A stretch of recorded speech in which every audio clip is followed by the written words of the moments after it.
মুহররম মাসের আমল কি? মুহররম মাসের প্রথম আমল হচ্ছে নফল রোজা রাখা। দ্বিতীয় আমল হচ্ছে বেশি বেশি করে তওবা ইস্তিগফার করা। নবীজি সাল্লাল্লাহু আলাইহি ওয়াসাল্লাম মুসলিম শরীফের হাদিসের ভিতরে বলেছেন, আফদালুস সিয়ামি বা'দা রমাদানা শাহরুল্লাহিল মুহররম ওয়া আফদালুস সালাতি বা'দাল ফরিদতি সালাতুল লাইলি। নবীজি বলেন, রমজানের রোজার পরে সবচেয়ে বেশি ফজিলতপূর্ণ রোজা হচ্ছে, শ্রেষ্ঠ রোজা হচ্ছে আল্লাহর মাস মুহররম মাসের রোজা। সুবহানাল্লাহ। ফরজ নামাজের পরে সবচেয়ে ফজিলতপূর্ণ নামাজ সালাতুল লাইল, রাত্রিবেলার নামাজ, অর্থাৎ তাহাজ্জুদের নামাজ। সুবহানাল্লাহ। এই হাদিস থেকে মুহররম মাসে দুইটি আমল পাওয়া গেল। একটি আমল হচ্ছে নফল রোজা বেশি বেশি করে রাখা, আর রাত্রিবেলায় কি করা? তাহাজ্জুদের নামাজ বেশি বেশি করে আদায় করা। নবীজিকে এক ব্যক্তি বললেন, ইয়া রাসূলুল্লাহ, আইয়ু শাহরিন তা'মুরুনি আন আসুমা বা'দা রমাদানা।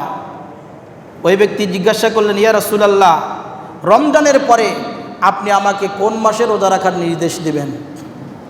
রমজানের রোজা রাখা তো ফরজ, রমজানের পরে অন্য যে কোনো মাসে যদি আমি রোজা রাখতে চাই, তা আপনি কোন মাসে আমাকে রোজা রাখার নির্দেশ দিবেন? নবীজি বললেন, ইন কুনতা সাইমান বা'দা শাহরি রমাদানা, তুমি যদি রমজানের পরে অন্য কোনো মাসে রোজা রাখতে চাও, নফল রোজা রাখতে চাও, ফাসুমিল মুহররম, তুমি মুহররম মাসে রোজা রাখবে। কোন মাসে? মুহররম মাসে। কেন? ফাইন্নাহু শাহরুল্লাহ, কেননা এই মাসটি হচ্ছে আল্লাহ তাআলার মাস।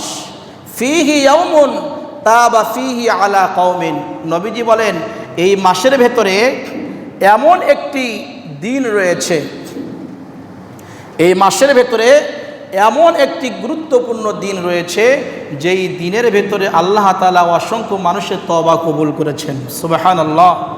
অসংখ্য মানুষকে আল্লাহ তাআলা মাফ করে দিয়েছেন। ওয়ায়াতুবু ফিহি আলা কওমিন আখারিন, নবীজি বলেন এই মাসের ভেতরে এমন একটি দিন রয়েছে, যেই দিনে কিয়ামত পর্যন্ত অসংখ্য মানুষকে আল্লাহ তাআলা মাফ করে দিবেন। সুবহানাল্লাহ। অসংখ্য মানুষের তওবা আল্লাহ তাআলা কবুল করবেন। এই হাদিসগুলো থেকে আমরা মুহররম মাসের প্রথম দুইটা আমল পাই। সেটি হচ্ছে, এক নাম্বার নফল রোজা রাখা, দুই নাম্বার বেশি বেশি করে তওবা ইস্তিগফার করা। নফল রোজা আমরা কোন কোন দিনে রাখতে পারি?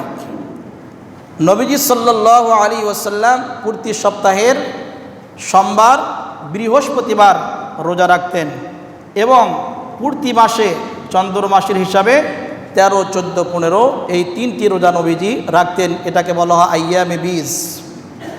এটাকে কি বলা হয়? আইয়ামে বীজের রোজা। তিনটি রোজা 13, 14, 15। এগুলো করার পরে যদি আরও নফল রোজা রাখতে চান, অন্য যে কোনো দিন আপনি রোজা রাখতে পারেন। বছরে 5 দিন রোজা রাখা হারাম, 2 ঈদের দিনে এবং কুরবানি ঈদের পরের 3 দিন। 2 ঈদের দিন এবং কুরবানি ঈদের পরের 3 দিন, এই মোট 5 দিন রোজা রাখা হারাম। বাকি যে কোনো দিন আপনি রোজা রাখতে পারেন, কোনো সমস্যা নেই। আমরা বেশি বেশি করে নফল রোজা রাখার চেষ্টা করব। 2 নাম্বার আমল, বেশি বেশি করে তওবা ইস্তিগফার করা। আমরা এই হাদিস থেকে যে দিন সম্পর্কে শুনলাম, হাদিস শরীফের ভেতরে এসেছে, বেশি সম্ভব ওই দিনটা হচ্ছে মুহররম মাসের 10 তারিখের দিন, আশুরার দিন। সুবহানাল্লাহ। আমরা মুহররম মাসে পুরা মাসই তওবা ইস্তিগফার করব বেশি বেশি করে। বিশেষ করে যেদিন আশুরা মুহররম মাসের 10 তারিখ আসবে, সেদিন আমরা বিশেষ করে বেশি বেশি করে তওবা করার চেষ্টা করব, যাতে করে আল্লাহ তাআলা আমাদের জীবনের গুনাহগুলোকে মাফ করে দেন। সুবহানাল্লাহ। কারণ এই দিনে অনেক বড় বড় পাপীদেরকে আল্লাহ তাআলা মাফ করে দিয়েছিলেন। বিশাল বড় বড় কওমকে আল্লাহ তাআলা তাদেরকে গুনাহ মাফ করে তাদেরকে মুক্তি দিয়েছিলেন। এজন্য আমরাও যদি তওবা করি, ফিরে আসি, আল্লাহ তাআলা আমাদেরকে অবশ্যই মাফ করে দিবেন।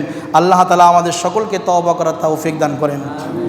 মুহররম মাসের 3 নম্বর আমল হচ্ছে মুহররমের 10 তারিখে রোজা রাখা। নবীজি সাল্লাল্লাহু আলাইহি ওয়াসাল্লাম হাদিস শরীফের ভিতরে বলেন, সিয়ামু ইয়াউমি আশুরা ইন্নী আহতাসিবু আলাল্লাহ আন ইউকাফফিরাস সানাতাল্লাতী ক্বাবলাহু। নবীজি বলেন, আমি আল্লাহর দরবারে আশা রাখি, আমার আল্লাহর উপরে এই ভিত্তি আশা রয়েছে যে যদি কেউ মুহররম মাসের 10 তারিখে রোজা রাখে, এই আশুরার রোজা তার পূর্ববর্তী 1 বছরের কাফফারা হয়ে যাবে। সুবহানাল্লাহ। তার মানে কি, যদি কেউ আশুরার রোজা রাখে, মুহররমের 10 তারিখে একটি রোজা রাখে, তাহলে তার পূর্ববর্তী 1 বছরের জীবনের গুনাহগুলো আল্লাহ তাআলা মাফ করে দিবেন। সুবহানাল্লাহ। আমরা আমল করতে পারবো না ইনশাআল্লাহ? নবীজি সাল্লাল্লাহু আলাইহি ওয়াসাল্লাম যখন মক্কা থেকে মদিনায় হিজরত করলেন, সেখানে গিয়ে তিনি দেখতে পেলেন ইহুদিরা এই আশুরার দিনে মুহররমের 10 তারিখে রোজার আমল করে, রোজা রাখে। তিনি কারণ জিজ্ঞাসা করলেন, তোমরা কি জন্য এই মুহররম মাসের 10 তারিখে রোজা রাখো? তখন তারা বলল যে মূসা আলাইহিস সালামকে এবং তার সম্প্রদায় বনি ইসরাইলকে আল্লাহ রাব্বুল আলামিন সমুদ্রের ভেতর দিয়ে বিশাল রাস্তা তৈরি করে দিয়ে সমুদ্র পার করে দিয়েছিলেন, এবং ওই সমুদ্রের ভেতরে বিশাল রাস্তার মাঝখানে যখন ফেরাউন তার দলবল নিয়ে যায়, আল্লাহ তাআলা ফেরাউনকে তার বাহিনী সহ কাফের বেঈমানদেরকে আল্লাহ তাআলা নদীতে চুবিয়ে চুবিয়ে মেরেছেন। এই যে মূসা আলাইহিস সালাম এবং তার সম্প্রদায় ঈমানদাররা যে নিয়ামত প্রাপ্ত হয়েছিল, এই নিয়ামতের শুকরিয়া স্বরূপ মূসা আলাইহিস সালাম এই মুহররম মাসের 10 তারিখে রোজা রাখতেন। এজন্য আমরা মূসা পয়গম্বরের আমলকে অনুসরণ করে আমরা ইহুদিরা এই আশুরা মুহররম মাসের 10 তারিখে আমরা রোজা রাখি। নবীজি বললেন, নাহনু আহাক্কু বিমূসা মিনকুম। মূসা আলাইহিস সালামকে অনুসরণ করার ক্ষেত্রে আমরা অধিক যোগ্য। আমরা তো ঈমানদার, তারাও ছিল ঈমানদার। মূসা আলাইহিস সালাম ছিলেন একজন পয়গম্বর, জলিলুল কদর পয়গম্বর, এবং তার অনুসারী যারা ছিল তারা ছিল ঈমানদার। নবীজি বললেন, আমরাও ঈমানদার, মূসা আলাইহিস সালামকে অনুসরণ করার অধিক যোগ্য আমরা। তখন তিনি কি করলেন? সাহাবীদেরকে বললেন, সুমু আশুরা, তোমরা আশুরায় রোজা রাখো, ওয়াখালিফু ফীহিল ইয়াহুদা, তবে এই রোজা রাখার ক্ষেত্রে ইহুদিদের বিরোধিতা করো, তাদের বিরুদ্ধচারণ করো, তাদের খেলাফ করো। তারা মুহররম মাসের 10 তারিখে একটি রোজা রাখে, তোমরা তাদের খেলাফ করো। কিভাবে খেলাফ করবে? ওয়াসুমু ক্বাবলাহু ইয়াওমান ওয়া বা'দাহু ইয়াওমান, 10 তারিখের আগে অথবা 10 তারিখের পরে আরেকটি করে তোমরা রোজা রাখো। এভাবে ইহুদিদের খেলাফ করো, খেলাফ করে তোমরা আমল করো, যাতে করে তাদের আমল এবং আমাদের আমলের মধ্যে পার্থক্য সৃষ্টি হয়। নবীজি সাল্লাল্লাহু আলাইহি ওয়াসাল্লাম তার জীবনের শেষ বছরে তিনি বলেছিলেন, আমি যদি আগামী বছর বেঁচে থাকি তাহলে আমি মুহররম মাসের 9 তারিখে আরেকটি রোজা রাখব। তিনি 9 তারিখের কথা উল্লেখ করেছিলেন, 11 তারিখ বলেননি।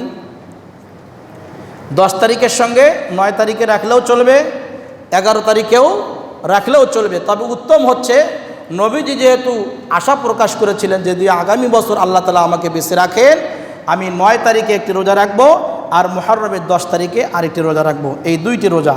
তো সেক্ষেত্রে আমাদের জন্য উত্তম হচ্ছে, আমরা যারা রোজার আমল করতে চাই, নফল রোজা এটি সুন্নতে গায়রে মুআক্কাদা, রাখলে সওয়াব আছে।